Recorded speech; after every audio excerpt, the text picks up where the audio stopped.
Haleluya, shalom teman-teman sekalian, shalom yud damai sejahtera. Kami menyapa salam damai sejahtera bagi kita semua. Kembali kita mau bersuka cita, kita mau merayakan kebaikan Tuhan. Kita mau satukan hati kita untuk memuji menyembah Tuhan, amin. Kita angkat pujian bagi Tuhan, sebab Dia Allah yang luar biasa. Haleluya.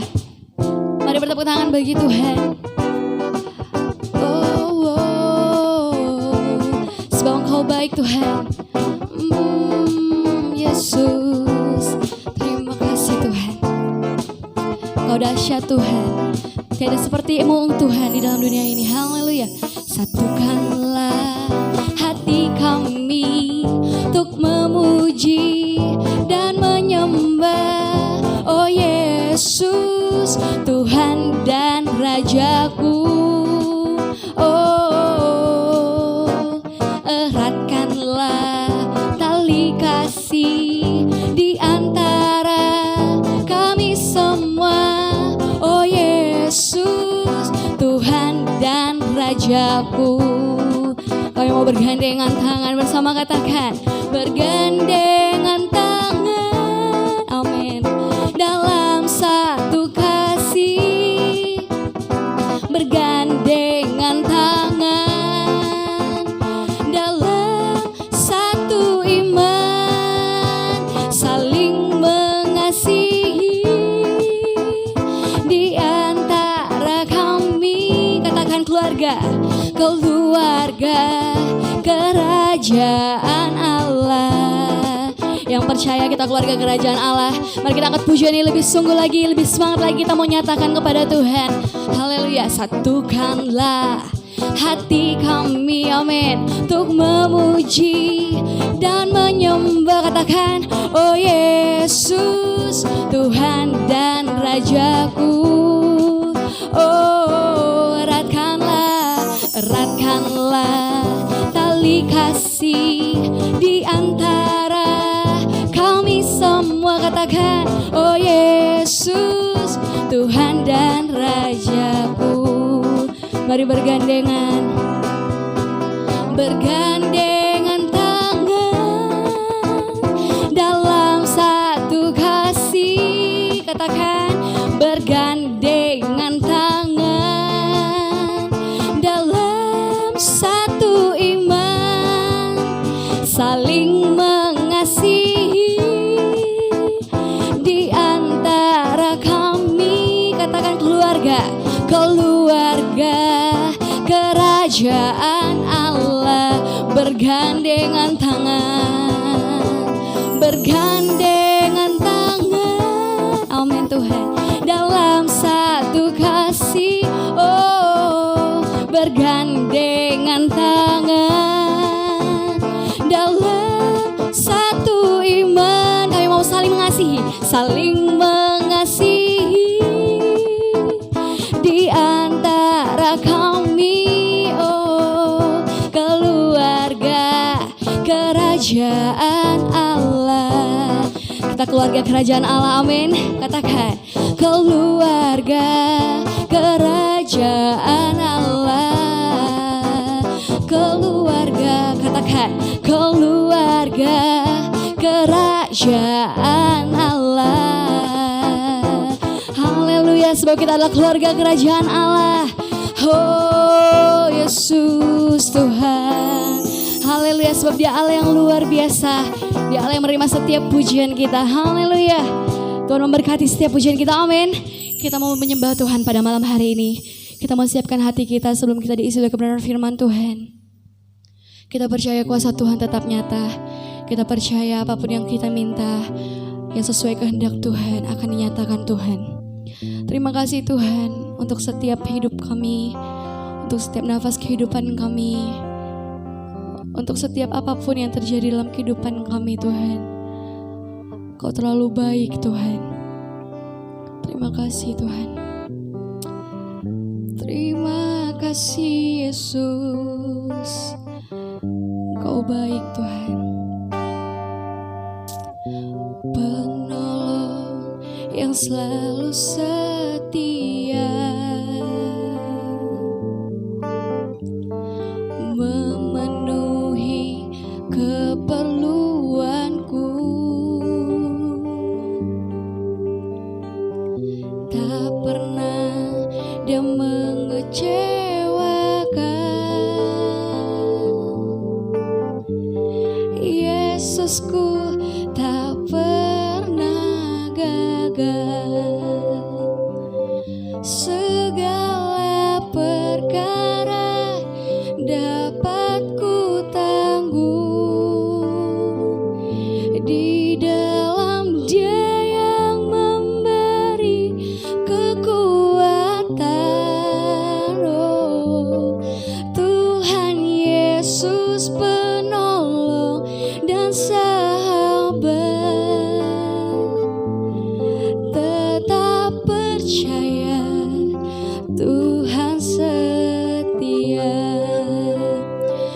percaya Engkau Allah yang setia Tuhan.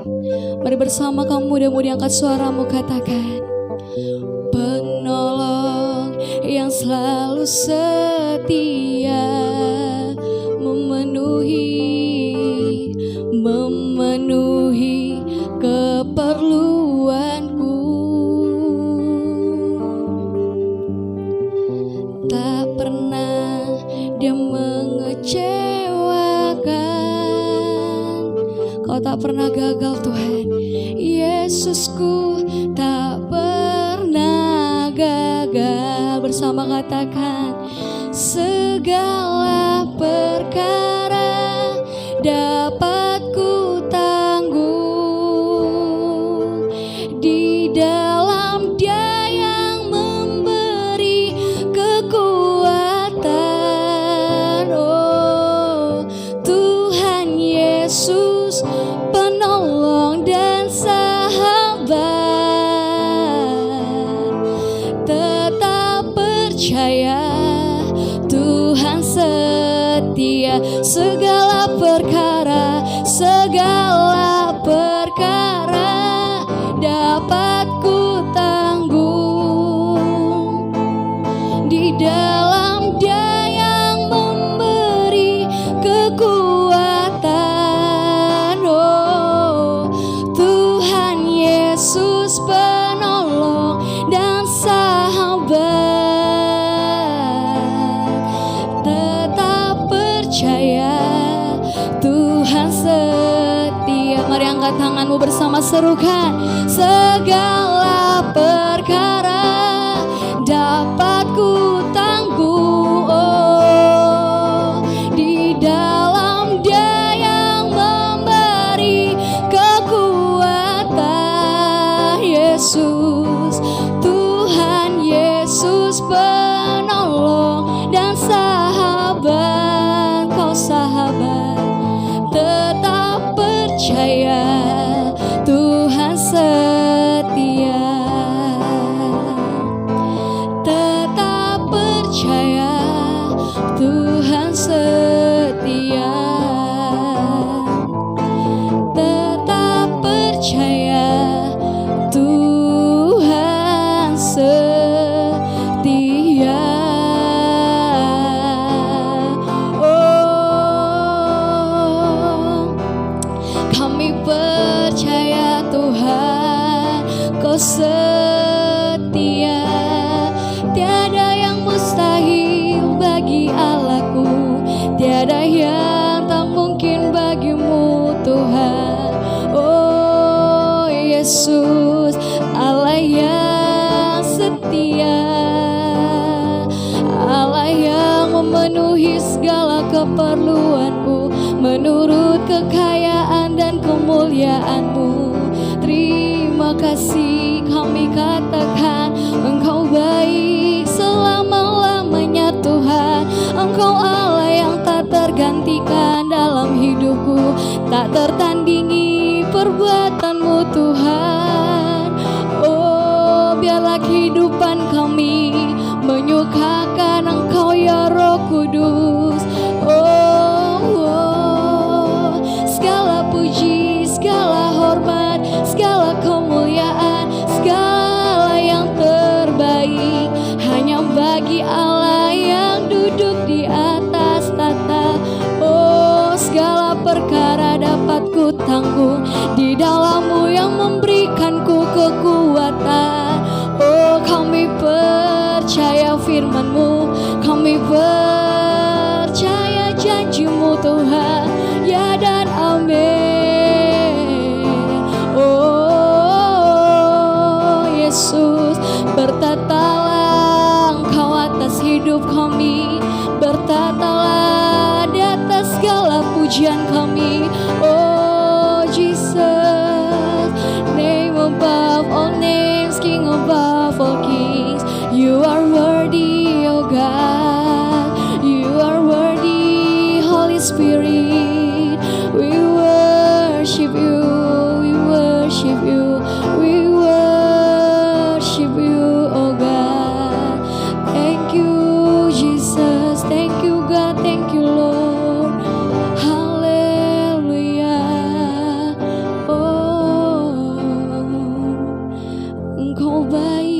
Yesus Tuhan. Terima kasih Tuhan buat setiap perbaikan-Mu Tuhan. Terimalah segala pujian penyembahan kami Bapa yang baik. Biarlah tidak berlalu begitu saja, namun semuanya itu menyukakan hati-Mu Tuhan. Engkau disenangkan atas segala pelayanan kami. Engkau bertata atas segala pujian penyembahan kami. Kami percaya Tuhan masa muda kami ada di dalam tangan Tuhan. Kami percaya orang-orang yang mencari Engkau akan sujud di hadapan-Mu. Bahkan kami mampu berdiri di depan orang banyak. Kami mampu menyaksikan kebaikan kemurahan Tuhan dalam kehidupan kami. Terima kasih untuk kesempatan yang indah kembali kami dapat bersekutu memuji Tuhan. Berkatilah channel Youth Damai Sejahtera ini Tuhan. Berkatilah setiap kami yang mengambil bagian. Berkati setiap hamba-Mu yang menyampaikan firman-Mu Tuhan. Bilang Engkau urapi memberkati Tuhan. Bahkan kami berdoa Tuhan untuk hamba-Mu Pastor Yohanes Kristianus yang akan melayani firman Tuhan. Biarlah Engkau memberkati Tuhan Yesus. Engkau memberkati keluarganya. Engkau memberkati yayasan yang dia telah dirikan. Engkau memberkati apapun yang dia kerjakan Tuhan buat berhasil. Bahkan beruntung nama Tuhan dipermuliakan. Terima kasih Bapa. Kami serahkan masa muda kami di dalam tangan Tuhan. Hanya dalam nama Tuhan Yesus Kristus kami sudah berdoa dan kami siapkan hati kami mendengarkan firman Tuhan. Dalam nama Yesus kami berdoa. Haleluya. Amin. Haleluya. Kita akan mendengarkan firman Tuhan oleh hamba Tuhan Pastor Yohanes Kristianus. Terima kasih untuk pelayanan Bapak. Tuhan Yesus memberkati. Bapa, kami bersyukur untuk hadirat-Mu yang memberkati. Kami juga bersyukur untuk penyertaan-Mu yang luar biasa dalam kehidupan kami. Saat dan waktunya kami mengizinkan Roh Kudus bicara kepada kami. Biarlah firman-Mu mengubahkan kehidupan kami, menguatkan hati kami, menajamkan cara berpikir kami, dan bahkan memberdaya kemampuan kami, serta membuat hidup kami menyenangkan hati Tuhan dan berdampak bagi sesama. Demi nama Yesus kita semua siap diberkati. Sama-sama katakan amin. Salam damai sejahtera buat kita semua. Suatu kehormatan boleh dipercayakan untuk melayani Youth GPDI Damai Sejahtera Medan. Saya berterima kasih kepada Kakak Sharon Sitorus untuk kesempatan dan undangannya menyampaikan firman Tuhan saat ini. Perkenalkan, nama saya Yohanes Kristianus, biasa dipanggil Jojo. Istri saya Heni Kristianus, dan kami dikaruniakan 3 orang anak. Kami berdoa biar firman Tuhan yang disampaikan hari ini menjadi berkat buat kita semua. Kalau kita semua senang dengan sebuah judul khotbah, saya mau beri judul khotbah dengan tema True Friendship, sahabat sejati. Manusia adalah makhluk sosial. Manusia butuh teman, manusia butuh sahabat. Namun masalahnya dalam pertemanan persahabatan ada yang bawa dampak positif, juga ada yang bawa dampak negatif. Itu sebabnya kita mesti cerdas dalam memilih dan memilah persahabatan. Sebab persahabatan kita akan menentukan masa depan kita. Kalau persahabatan kita negatif, masa depan negatif. Kalau persahabatan kita positif, masa depan positif. Itu sebabnya sejak awal Tuhan berkata dalam Kejadian pasal yang kedua 18. Tuhan Allah berfirman, tidak baik kalau manusia itu seorang diri saja. Aku akan menjadikan penolong baginya yang sepadan dengan dia. Firman Tuhan berkata tidak baik kalau manusia itu tidak punya teman yang sepadan. Artinya tidak akan pernah maksimal hidup kita, tidak akan pernah bisa menyenangkan hati Tuhan. Hidup kita tidak akan pernah bisa menjadi yang terbaik kalau kita tuh tidak punya teman yang sepadan. Artinya teman yang berkualitas, teman yang senilai. Nah, ketika Tuhan sudah memberitahu hal ini kepada Adam dan Hawa, kemudian yang dilakukan sama Adam dan Hawa, dia abaikan perkataan Tuhan. Sehingga dia mengizinkan untuk bergaul dengan teman yang tidak senilai, dengan teman yang tidak sepadan, yaitu si ular, si iblis, si pendusta. Dan ketika dia mentoleransikan bergaul dengan teman tidak senilai, apa yang terjadi? Maka dia tergoda oleh perkataan si penipu, dan akhirnya dia jatuh di dalam dosa. Seandainya waktu itu Adam dan Hawa tidak mengizinkan untuk bergaul dengan teman yang tidak sepadan, dia hanya cuma bergaul dengan teman yang senilai, pasti dosa tidak pernah hadir di dunia ini. Karena manusia mengizinkan bergaul dengan teman yang tidak senilai, akibatnya dosa hadir di dalam kehidupan manusia dan sampai generasi berikutnya. Itu sebabnya kita akan belajar pada saat ini bagaimana kita mendapatkan seorang sahabat sejati dan bagaimana kita menjadi seorang sahabat sejati. Yang pertama, untuk kita menjadi seorang sahabat sejati atau mendapatkan seorang sahabat sejati itu menaruh kasih setiap waktu. Amsal pasal 17 ayat 17, seorang sahabat menaruh kasih setiap waktu dan menjadi seorang saudara dalam kesukaran. Menaruh kasih setiap waktu dan menjadi seorang saudara dalam kesukaran. Bukan menjadi seorang saudara dalam keadaan baik-baik saja, dalam keadaan berkelimpahan, dalam keadaan menyenangkan, tapi menjadi seorang saudara dalam kesukaran. Gampang buat teman kita bersahabat ketika kita menguntungkan, ketika kita baik sama dia, ketika kita itu berlimpah-limpah. Namun apa yang terjadi kalau kita bangkrut? Apa yang terjadi kalau kita nggak lagi bisa menguntungkan dia? Apa yang terjadi kalau kita ini nyakiti dia? Apakah dia tetap bisa jadi sahabat kita? Atau tidak? Persahabatan akan diuji bukan pada waktu ada di atas. Persahabatan diuji pada waktu ada di bawah. Itu sebabnya firman Tuhan yang dikatakan di dalam Lukas pasal 15 ayat 11 sampai 32 diceritakan di mana ternyata sedikit sekali kita bisa mendapatkan seorang sahabat sejati di muka bumi ini. Sebagai contoh, Yesus memberikan perumpamaan tentang anak bungsu yang datang sama ayahnya, mengemis, merengek dan meminta dengan sangat keras agar diberikan warisan kepadanya. Akhirnya ayah gak tahan, diberikan warisan kepada si anak bungsu ini. Dan kemudian anak bungsu ini begitu terima warisan yang begitu berlimpah-limpah, dia pergi jauh dari rumah orang tuanya, berada di negara asing. Dan ketika dia ada di negara asing, jauh dari keluarganya, ketika dia banyak hartanya, firman Tuhan berkata bahwa banyak teman-teman, banyak pacarnya.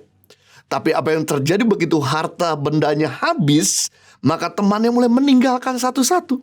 Pacarnya mulai putusin dia. Sehingga dia jadi gembel, menjadi orang yang susah makan, menjadi orang yang susah hidup. Sampai harus bekerja di peternakan babi, mengurus babi, dan kemudian untuk makan dia sampai susah. Dimarahin waktu dia mengambil ampas babi. Kemudian dia berpikir dalam keadaan sedih, di rumah ayahku, para pegawai tidur dalam keadaan perut kenyang.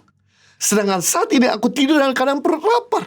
Lebih baik aku kembali ke rumah ayahku. Sekalipun aku tidak lagi dianggap anak, aku jadi pegawai, aku rela. Sebab di sana hidupku lebih layak daripada tempat ini. Dan ketika dia kembali ke rumah ayahnya, ayah melihat dari jauh dan langsung berlari dan memeluk anak muda ini dan menggantikan dengan jubah yang baru, sepatu yang baru, diberikan cincin dan diberikan pesta makan dan minum untuk anak ini yang hilang telah kembali. Membuktikan ternyata sahabat sejati tidak kita dapatkan dari luar rumah, tapi sahabat sejati kita bisa dapatkan dari dalam rumah. Itu sebabnya di sini firman Tuhan sedang memberikan pada kita pandangan untuk kita harus memberi value orang yang ada di rumah kita. Karena mereka yang pada akhirnya akan merawat kita ketika kita susah. Perhatikan kalau kita ada di rumah sakit yang kita kunjungi, teman kita yang sedang sakit, pasti yang ngurus di sebelah ranjangnya, yang ngurus, dia punya makanannya, dia punya biayanya, dia punya bahkan minta maaf kotorannya sekalipun dibersihkan oleh keluarganya, bukan oleh temannya. Bahkan kalau saya pergi keluar kota, ada di bandara, yang dorong-dorong kursi roda itu bukan temannya, tapi keluarganya.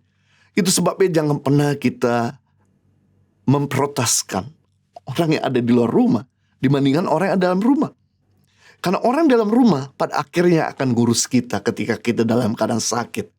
Ketika kita dalam keadaan susah, mereka tidak akan pernah meninggalkan. Teman kita yang ada di luar rumah, mereka cuma happy-happy pada waktu kita oke lah mereka nolong 1-2 minggu, mereka nolong 1-2 bulan. Tapi gak mungkin untuk seterusnya mereka terus menolong kita. Gak mungkin kita bikin mereka jadi benalu. Itu sebabnya di sini penting. Kalau kita mau mendapatkan kasih setiap waktu yang kita perlukan, mari berikan kasih setiap waktu juga kepada orang yang ada dalam rumah kita. Ini adalah hal yang luar biasa. Itu sebabnya penting di sini. Do not impress people by money. Jangan terlalu tergiur dengan orang-orang yang punya banyak uang. Do not impress people by degree. Jangan tergiur dengan orang-orang yang punya pangkat. Do not impress people by follower. Jangan impress dengan orang-orang yang punya follower banyak. Do not impress people by looking. Jangan terlalu impress dengan orang-orang yang looking good, perawakannya elok. Do not impress people by title. Jangan selalu memproteskan atau kita impress dengan orang-orang yang punya banyak titel. Tapi impresslah dengan orang yang generosity, integrity, genuine, humility, rendah hati, kindness, baik, authenticity, asli. Ketika kita bersahabat dengan orang yang punya titel, punya kekayaan, punya follower, tapi nggak punya karakter, begitu kita susah mereka akan tinggalkan kita, mereka akan buang kita. Habis manis sepat dibuah. Tapi kalau kita memprioritaskan atau mencari sahabat, atau kita menjadi sahabat yang punya karakter, maka ketika kita susah, mereka akan selalu ada di sebelah kita. Mereka akan selalu bersama dengan kita. Itulah sahabat yang benar atau sahabat yang sejati. Yang kedua, sahabat sejati itu berani berbicara kepada sahabatnya dan bukan membicarakan sahabatnya. Firman Tuhan berkata dalam Amsal 29 ayat 5, lebih baik teguran yang nyata-nyata daripada kasih yang tersembunyi. Firman Tuhan berkata bahwa teguran yang nyata itu lebih baik daripada kasih yang gak pernah diungkapkan. Jadi firman Tuhan sedang memberitahu kepada kita untuk kita memberi nilai tambah, untuk kita menghargai mereka yang bisa berbicara keras, yang bisa menegur kita secara terus terang, daripada mereka yang tidak pernah menegur kita. Kenapa? Karena everybody can give you praise, but not everybody can give you advice. Setiap orang bisa memuji kita, tapi gak semua orang bisa menasihati kita. Karena orang yang memberi nasihat itu dibutuhkan kemampuan atau keberanian yang cukup besar. Karena untuk menyampaikan teguran, biasanya dia harus menyampaikan di waktu yang tepat, dengan hati yang tepat, dengan cara yang tepat. Sebab maksud baik, kalau disampaikan dengan cara yang tidak baik, tidak akan pernah diterima dengan lapang hati. Itu sebabnya kalau Anda tahu bahwa gak banyak orang yang berani menegur kita, memberitahu apa yang kurang dalam diri kita, kita perlu hargai. Karena sebetulnya yang kita butuhkan adalah masukan dari mereka untuk mengupgrade, untuk memperbaiki kehidupan kita. Karena kita masih jauh dari kesempurnaan. Oleh mereka lah yang akan menyempurnakan kita. Karena teman yang bisa menegur itu bagaikan cermin dalam hidup kita. Mereka itu seperti cermin yang bisa memberitahu kekurangan kita. Seperti kita melihat cermin. Kalau ada kotoran di mata, dia beritahu. Kalau ada salah di rambut, dia beritahu. Cermin tidak akan mungkin bohong. Kecuali cermin itu cembung, maka orang kurus kelihatan gemuk. Cermin tidak akan mungkin bisa bohong. Kalau cermin itu cekung, maka orang yang gemuk kelihatan kurus. Tapi kalau cermin itu normal, dia akan segera merefleksikan siapa kita sebenarnya. Dan anehnya, kita gak pernah sakit hati sama cermin. Walaupun kita dikoreksi terus. Nah, bisa bayangkan. Apa yang terjadi kalau saya tuh gak mau lihat cermin ketika saya habis mandi. Maka segala kekurangan atau kotoran yang ada di wajah saya ataupun di area depan muka saya ataupun badan saya akan terlihat dengan jelas. Justru cermin sedang mengkoreksi saya secara pribadi agar saya jangan dipermalukan di depan umum. Sama halnya, kalau Anda mau dikoreksi secara pribadi oleh temanmu, maka Anda akan dipuji di depan umum. Tapi kalau Anda tidak mau dikoreksi secara pribadi oleh sahabatmu, maka Anda akan dipermalukan di depan umum. Pilihannya dua, Anda mau dipuji di depan umum, atau Anda mau dipermalukan di depan umum. Saya salut dengan dua tokoh Alkitab yang paling dihormati sampai hari ini oleh orang-orang Yahudi. Yang pertama Musa. Musa sampai hari ini masih dianggap sebagai nabi terbesar. Dan yang kedua adalah Raja Daud. Raja Daud adalah seorang pemimpin yang paling dihormati di bangsa Israel. Mereka itu kelebihannya dekat sama Tuhan. Tapi mereka pun punya kelemahan. Musa yang begitu akrab sama Tuhan melakukan pekerjaan yang begitu spektakuler, ternyata masih punya kekurangan. Dia memimpin seorang diri, one man show. Dan ketika mertuanya melihat bahwa dia harus mengkonselingkan 2 juta bangsa Israel seorang diri tanpa ada orang membantunya, membuat akhirnya Musa dan bangsa Israel stres. Dan kemudian mertuanya memberitahu Musa, mengkoreksi Musa. Dan puji Tuhan, seorang pemimpin besar pada waktu itu Musa, seorang nabi besar pada waktu itu Musa, dia mendengarkan nasihat dari mertuanya. Inilah yang membuat akhirnya manajemen kepemimpinan Musa menjadi lebih baik. Membuktikan bahwa orang yang dekat sama Tuhan perlu ada yang koreksi. Perlu ada yang kasih masukan. Karena seorang yang begitu dekat dan akrab dengan Tuhan masih punya kekurangan. dan akibatnya membuat Musa menjadi pemimpin yang lebih baik dan lebih baik. Yang kedua adalah Daud. Daud adalah seorang yang begitu dekat sama Tuhan. Bahkan kalau dia menyembah, roh jahat yang ada dalam diri Saul pun bisa keluar. Tapi apa yang terjadi ketika Daud melakukan kesalahan? Tidak ada yang tahu. Dia menyembunyikan diri. Tapi kemudian Nabi Nathan memberitahu kesalahan dan kelemahan Daud. Daud tidak marah sama Nathan. Tapi dia justru introspeksi. Dia merendahkan diri sambil berdoa, Tuhan, jangan ambil rohmu daripadaku. Biarlah aku tetap berkenan di hadapanmu. Dan oleh keputusan Daud itulah, lewat doa Daud lah, membuat Daud tidak melakukan kesalahan yang sama. Oleh karena masukan daripada Nabi Nathan, membuat Daud akhirnya berubah. Dan dari Daud lahir sang juru selamat. Dan firman Tuhan berkata, Daud adalah orang yang paling berkenan di hadapan Tuhan. Kenapa? Karena dia gak lepas dari kesalahan, tapi dia mau berubah. Dia lembut hatinya. Dia rendah hati ketika menerima masukan dari orang lain. Dia mau memperbaiki. Pada seorang raja besar, dia bisa bantai Nabi Nathan, membuktikan seorang yang dekat sama Tuhan, seorang pemimpin besar pun masih perlu menerima masukan. Hal yang sama penting di sini. Untuk kita jangan alergi kepada teman-teman yang berani berbicara, yang berani kasih masukan. Karena mereka diizinkan, dipercayakan sama Tuhan untuk menyempurnakan hidup kita. Justru kita harus merapat sama mereka. Sehingga hari demi hari kita akan jadi orang yang lebih baik. Dan mereka lah sahabat yang sejati. Yang ketiga, seorang sahabat sejati itu memberdaya Anda lebih maju, berkualitas, dan bukan menjadi lebih buruk. Seorang sahabat sejati itu dia bukan cuman meluangkan waktu, tapi tidak memberi nilai tambah. Yang dilakukan adalah dia bukan cuman hanya having fun, bersenang-senang, tapi dia bisa mengupgrade temannya. 1 Korintus pasal 15 ayat 33, janganlah kamu sesat. Pergaulan yang buruk merusak kebiasaan yang baik. Rupanya kebiasaan kita yang baik itu buruk, menjadi rusak, itu karena pergaulan yang buruk.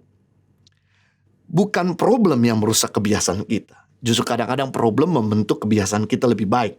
Yang sombong jadi rendah hati, yang gegabah atau ceroboh jadi lebih bijaksana, bahkan yang boros jadi lebih hati-hati menggunakan uang. Bahkan problem juga membuat orang itu bisa kembali kepada jalan Tuhan dan sebagainya. Tapi yang merusak habit kita adalah pergaulan yang buruk.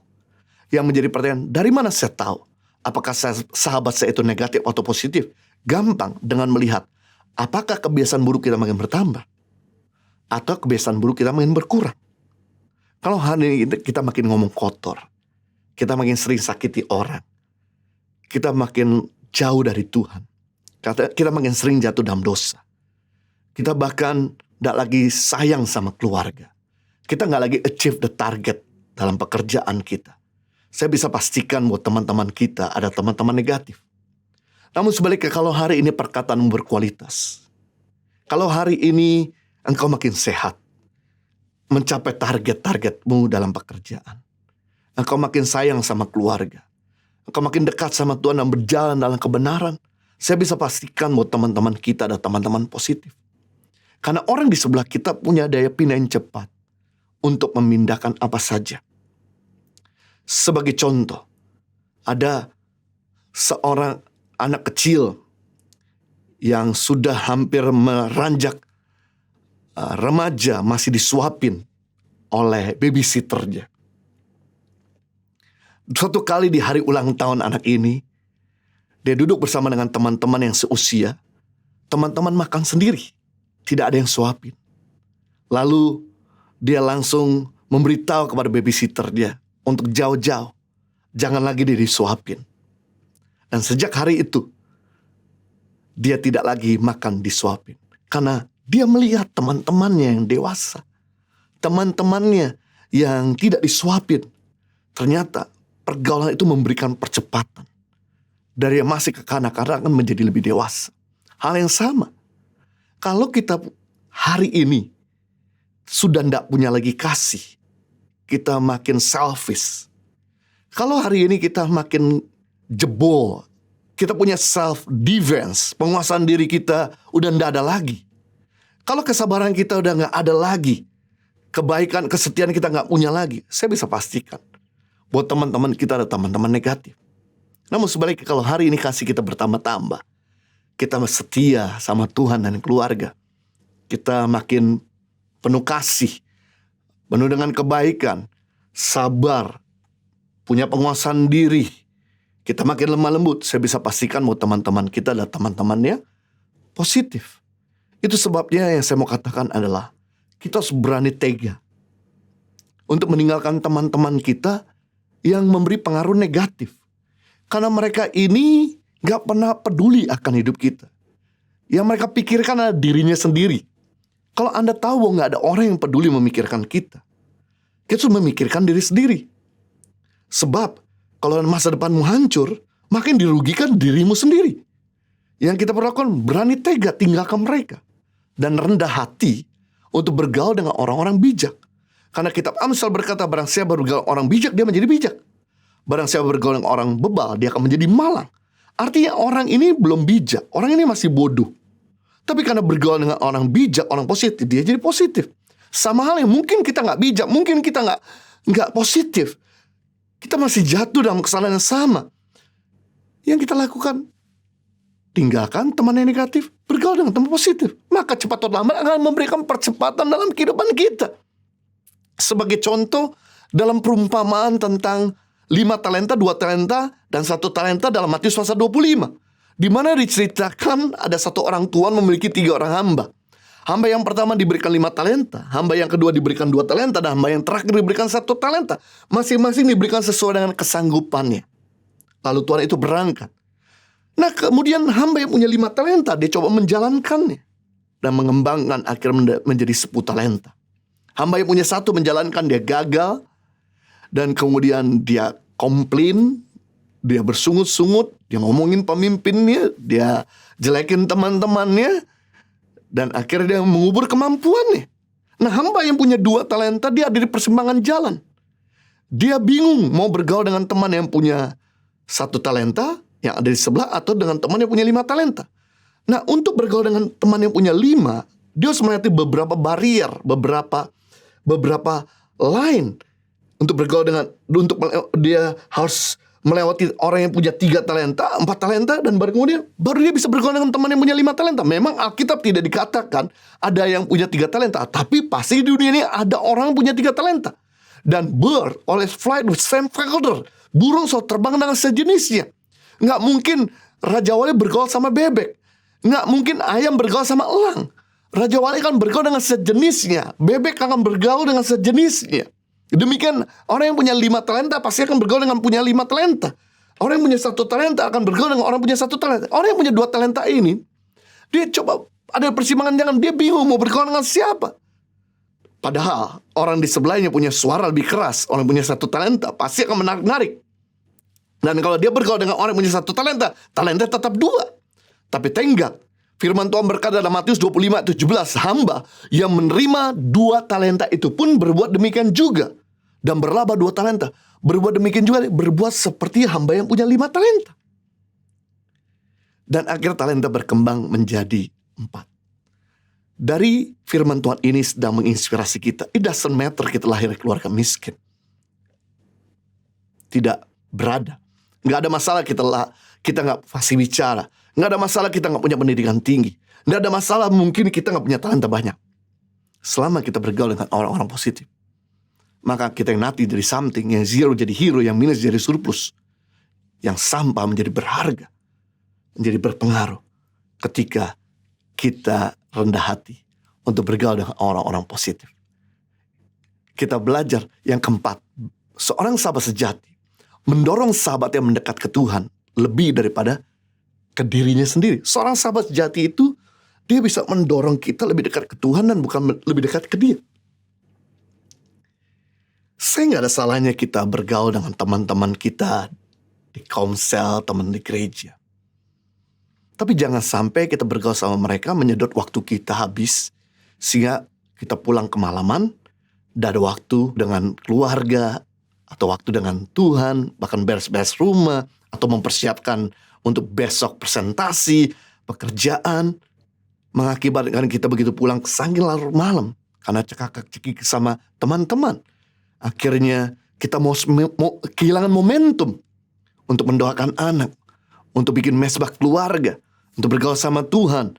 Dan kemudian kita istirahat, besok paginya kita telat bangun, tergesa-gesa. Akhirnya kita ngomel sana ngomel sini, ataupun kita di tempat pekerjaan akhirnya kita nggak bisa mempresentasikan dengan baik.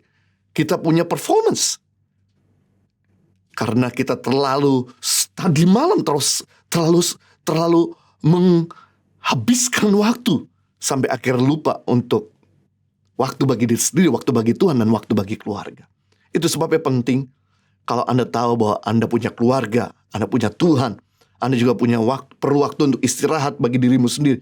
Anda harus berani ngomong ketika waktu sudah larut malam, atau ketika jam komsel masih terus berlangsung, kita bisa akhiri, dan supaya kita bisa punya waktu yang seimbang bersama dengan Tuhan dan keluarga dan bahkan diri kita sendiri. Nah, itu sebabnya kita perlu di sini untuk mencari teman-teman yang bisa jadi middleman, perantara sejati. Nah, saya senang sekali Alkitab ada salah satu contoh yang diberitahu oleh firman Tuhan, salah seorang murid Yesus bernama Andreas. Nah, Andreas ini adalah seorang perantara sejati, middleman. Dia ini adalah seorang yang bisa menghubungkan antara Tuhan dengan orang yang belum bertuhan. Bahkan dia bisa menghubungkan orang yang jauh dari Tuhan untuk dekat sama Tuhan. Inilah middleman. Middleman itu seperti seorang perantara yang bisa menghubungkan antara A sama B, antara A sama C. Ya, dia ada konektor. Mungkin A nggak punya jaringan, mungkin B nggak punya jaringan. Oleh karena dia, maka terhubunglah, mendapatkan jaringan. Nah, hal yang sama Tuhan mau untuk kita belajar dari seorang rasul bernama Andreas. Kenapa? Karena Andreas yang pertama, dia adalah seorang saudara dari Simon Petrus. Dia adalah adik daripada Simon Petrus. Memang yang mengenal Tuhan Yesus adalah si Andreas dulu.